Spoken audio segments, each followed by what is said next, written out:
Dan Sisson is with us, the co-author of the new book, The American Revolution of 1800. Actually, the original author. He wrote this book 40 years ago, and then Dan and I went through it over the course of the last 3 years or so, and just kind of brought it up to date, and it's now been reissued, and it's out, The American Revolution of 1800. Dan is the distinguished professor of American history and the revolution coming our way at the Thom Hartmann University on the banks of the Potomac. He is more famously the adjunct faculty member at Eastern Washington University, where he teaches the history of technology in the engineering department. And many thanks to the good folks at the Eastern Washington University for bringing Dan to us. Hey, Dan.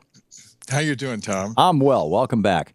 So, thank you. So this is our book club. We're doing this every week. We're going through this book, and you all are, this is Thom Hartmann University book club analysis here. I'm going to start doing this with a lot of books. I think this is really cool.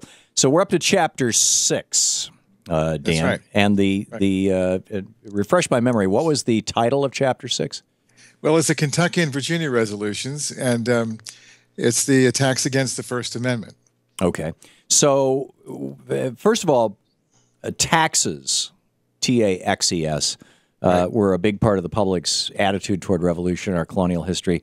Was the Revolution of 1800, the election of Thomas Jefferson, our third president, was that any different? No. As a matter of fact, when you think about revolution, you always think about taxes. And if you go back to the colonial period, you see that there was a major struggle between what were called external taxes and internal taxes. And the external taxes were from the British Empire, from 3,000 miles away. And the internal taxes were the ones that the colonists voted themselves in their legislatures. And so when you look at 1800, one of the things that you find out is that when the Adams administration came in, that Hamilton and Oliver Wolcott and a bunch of other cronies convinced Adams that he should start raising taxes. So what he did was he established the U.S. Navy, and he gave extra appropriations to the Army, and then they started talking about a land tax. And then pretty soon they were talking about a window tax. And then after that, they were talking about a carriage tax and a horse tax and a collar tax for the horses. And it was going on. And pretty soon the colonists, the young Americans, this is in the first decade of their nation, were saying, what's going on here? I mean, this is just like the British Empire, and we're not going to stand for it. And we don't want to have all these taxes. And so this is the frame of mind that Madison and Jefferson realized was going to be against the national government. And what they had to do was to try to give it definition, just like they had at the time of the American Revolution. Thus, many of the anti-tax folks today quote Jefferson, because Jefferson had quite a few screeds against taxes. I think we've got it in reverse. I mean, think about this for a minute. The people who are protesting the most are the corporations. The corporate leaders are the ones that are getting out of all the taxes by going abroad. And we've got to reverse this trend, and so we can establish it in the American tradition. We've got it wrong. We've got to get it back. So Jefferson was in favor of taxing people? No. Jefferson was against it because he didn't want to see the power of the central government increase. Right. Right. And so... which is kind of inconsistent with where we're at today. It is, unless you start to connect this idea with the notion of federalism and control, which I think that this is what the chapter is really about, is to try to give a comprehensive view of the way that Madison and Jefferson began to explore ways to get the idea of revolution accepted by going into, say, things like taxation. Interesting. Now, there's some terms that are used in Chapter 6 of the American Revolution of 1800. Secession, compact theory, states' rights, natural rights theory. You want to define these and tell us what they had to do with Jefferson's idea of revolution? You bet. And there's good questions, and I think that this is the key to understanding what Jefferson and Madison were up to. If you think about it for a minute, we never heard those terms. Nobody talked about secession. We did talk about natural rights theory at the time of the Revolution, and what we were doing was to grounding our basic government theory in human nature and the idea that for the last 2,000 years, the people had come to be the dominant force in the government. That is, no government could take away the rights of the people. You couldn't just simply proclaim that the people had no right to vote in an election. And the idea of secession was something that could only happen when you had a government divided into separate sovereignties, that is, the states and the federal government. And so if you were going to secede from the federal government, you had to think about that in terms of the relationship between the government and subordinates and equals. And so people were encouraged to think about what rights they had under the form of government and authority that they were turning to for support. And this is all reflection now. In other words, Jefferson is not advocating at this point any immediate action to, start firing on government soldiers or whatever. What he's trying to do, and Madison does a brilliant job of this too, is to get people to think about their natural rights. And this is a major one. The compact theory was another one in which people began to think of the Constitution as a compact, and that the Philadelphia Convention as a way in which people agreed on certain powers that would be given to the government, but also certain powers that would be reserved to the states. And in those days, in the 19th century, the turn of the 19th century, most people's lives were centered around their communities. They didn't have anything to do with the federal government. I mean, you never saw a senator or a president or anybody. So that for all practical purposes, it was the local and state governments that were your government. Mm-hmm. Yeah, remarkable. Why was the Alien and Sedition Law a major? This was in the 2 years before the end of the John Adams administration. That's right. Why was that a major turning point for Jefferson and Madison in their opposition, not just to John Adams, but also to Alexander Hamilton? That's the right connection, because Hamilton and his friends in the legislature were able to write a bill. And we have a letter that Hamilton wrote in 1798 upon the actual printing of the bill. He saw one of the first copies. And his comment was, "I have just seen a bill that will pose a major problem and possibly civil war." And so Hamilton endorsed that. Yeah, he said, later on, he said, we should bring the Alien and Sedition Bill to the fore, not in such a way that we're going to encourage faction to violence, but as a test of force. And what he meant by that was that he knew that the Alien Bill was an attempt to keep Jefferson's supporters from being here. They could be arrested and then deported. I mean, if this sounds familiar, then this is history repeating itself. Yeah. But with the Sedition Bill, this was a much more serious matter. James Madison, remember, he's the father of our Constitution, probably understood as much of it as anybody, if not more. He was alarmed at this, and he said that this represents the first signs that the opposition intends to become a permanent factor in the government, that they are not going to be open to elections.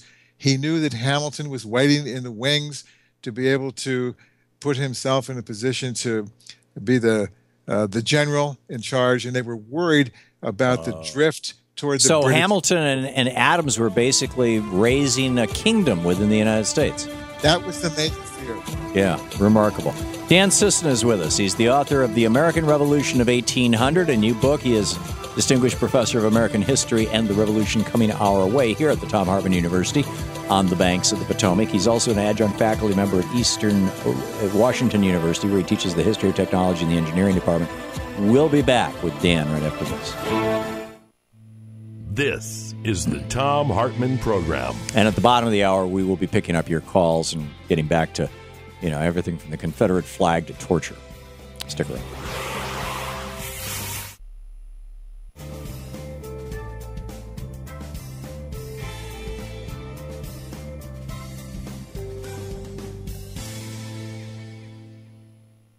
Welcome back. 15 minutes past the hour. Dan Sisson with us. Dan, how did the idea of nullification give Jefferson's revolution a big boost in the eyes of the public? And by the way, I'll get to that in a minute. Well, I think that American history has sort of stained the idea of nullification because it's identified with the Southern cause of slavery and John C. Calhoun. But if you take it as a matter of constitutional theory and you try to figure out a way in which you can get citizens to think about the Constitution in relationship to its powers, this was the genius of Jefferson's notion.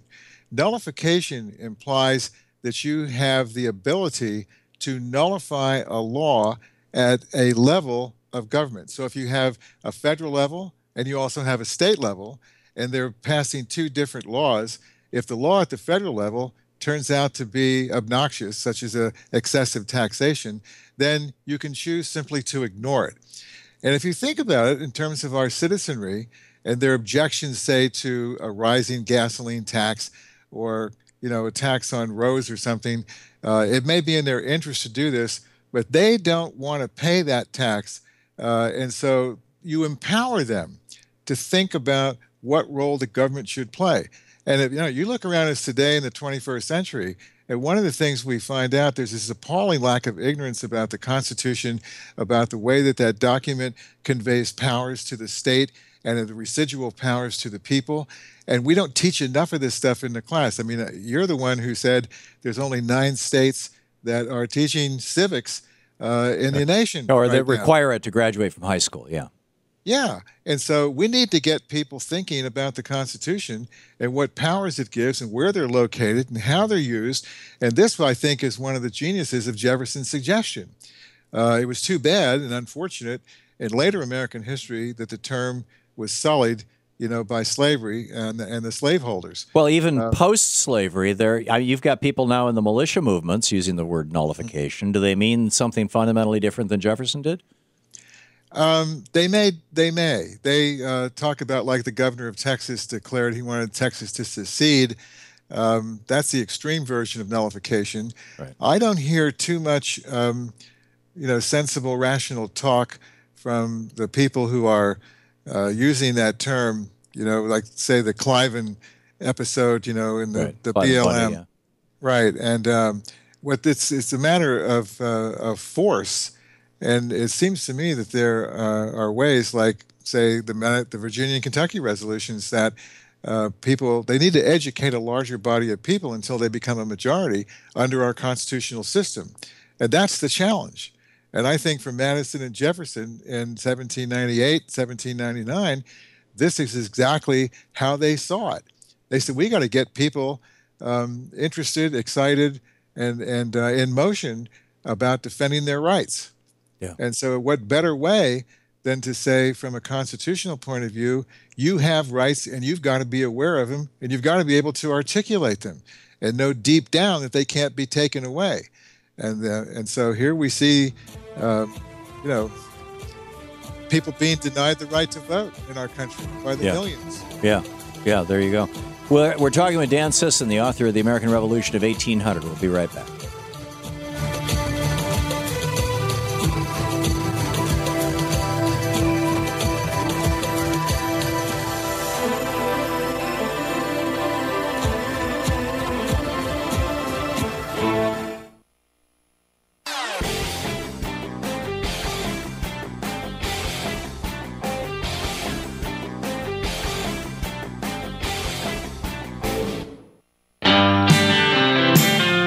20 minutes past the hour. Welcome back. Thom Hartmann here with you. Dan Sisson on the line with us, the author of The American Revolution of 1800. And this is the Thom Hartmann University Book Club. We are up to Chapter 6 now in the book.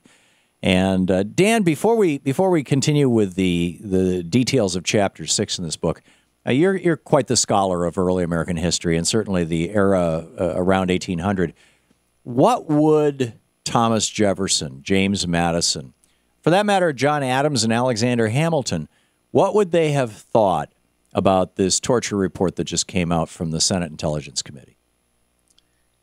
I can't speak for Hamilton, although everything about Hamilton would indicate he was an honorable man, except for his ambition for power. But there's never any approval at any point by any of the founding fathers and their entire generation that I know of that would be in favor of torture. In fact, General Washington, in command of the Revolutionary Army, gave an explicit order in which he said that British soldiers captured and officers would not be tortured under any circumstances. This is something that was absolute, and there was evidence to indicate that they had done that to the colonists. And so, if that is the idea that permeates that generation, then they would be appalled. And I think they would also make one more connection. I do not believe that we can be a nation that advocates torture of potential enemies or people that we capture and still maintain the respect for American ideals around the world. It's incompatible. I agree. Now, let's just acknowledge, though, that many of the founders were slaveholders, and that was a particularly brutal form of torture, and that people like the son of John Adams, John Quincy Adams, who just led the fight, particularly after his presidency when he went back to the House of Representatives, to end that, pointed out that it was torture, and the rest of the world was pointing to us and saying, "You guys are torturing your African, your African American slaves," and that arguably that torture stained that era, that generation, and we're still dealing with it. I think we're dealing with it more forthright now in the 21st century than we were dealing with it in the 18th century. Yes. Oh, absolutely. Remember, this is a culture that was inherited by the leaders of the revolution. Right. One could even make the argument, I believe, that by basing the society on natural rights and say Locke's ideas and to say democracy and the notion of equality, that we were paving the way, for a system in which we treat everybody equally, and we're still working at it. I mean, Ferguson, to me, is an illustration of how far we have to go and what we have to do to make sure that the minority African-based population feels accepted in this society. Yeah. Yeah, and arguably these founders wrote the end of slavery into the Constitution, and certainly Jefferson on many occasions fought hard to end slavery. Being a slaveholder. 12 times, Tom. Yeah. Pardon? 12 times. 12 times. He tried to introduce it into legislative bodies, and he was rebuffed by a majority. Yeah, remarkable. Madison, first of all, what's an interregnum? The charge of an interregnum was made during the Adams administration, and it freaked out Americans. I don't think most people even know what the word is, much less that something like that happened back then. Right. Well, the interregnum refers to a period in English history in the 17th century. Remember, this is less than 120 years before our revolution, in which the suspension of normal parliamentary government procedure took place.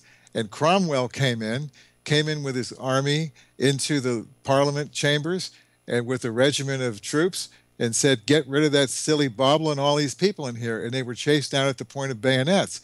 And from that point on, he was the dictator. Well, the people in 1798, 1799, when this term starts to be bandied about, they were suggesting that Hamilton, who was the Inspector General of the U.S. Army, was now pushing for a show of force with Virginia because of the Kentucky and Virginia resolutions, and that they were going to refuse to have elections, that they would just simply say, "We're going to postpone them, and if you did that, then you would be destroying the Constitution." So that the alarm had to do with the absolute regularity of our Constitution guaranteeing our freedoms. Now, that's what it's about. Didn't Jefferson write the Kentucky resolutions in secret, basically? Yeah, he dreamed them up and he wrote them out, and then he gave them to one of his good friends, John Breckinridge, who was the leader of the Kentucky Assembly, to introduce them into the legislature. What did they say? Well, they were all those terms that we were talking about a little while ago about nullification and secession and natural rights, and examining that idea of federalism. I mean, these are circular arguments that keep coming back in different forms to get people to think about their rights. And so both Madison and Jefferson were saying that the germ of the idea of the Kentucky and Virginia resolutions was to excite reflection. That is, to get people to think. And what a novel idea. Yeah, it is. And when you look around at our politicians, That's the last thing in the world they want us to do is think. Or the radio programs. There's hardly anything that is not just a propaganda value. Yeah, everything's been reduced to bumper stickers. Yeah, we have right. about a half a minute left. The main carry home from Chapter 6 of the American Revolution of 1800, Dan. The main carry home is that if you want to have a viable society based on a constitution, you have to engage in a relentless and continuous educational policy that makes people aware of their rights and responsibilities and obligations under the Constitution and how they are being translated into law. Remarkable. Dan Sisson, the author of The American Revolution of 1800, our book of the, it's been more than a month, the book that we're doing with our book club here at the Thom Hartmann University. Dan, thank you. I love it, Tom, and thank you very much. Great talking with you. We'll see you next week for Chapter 7.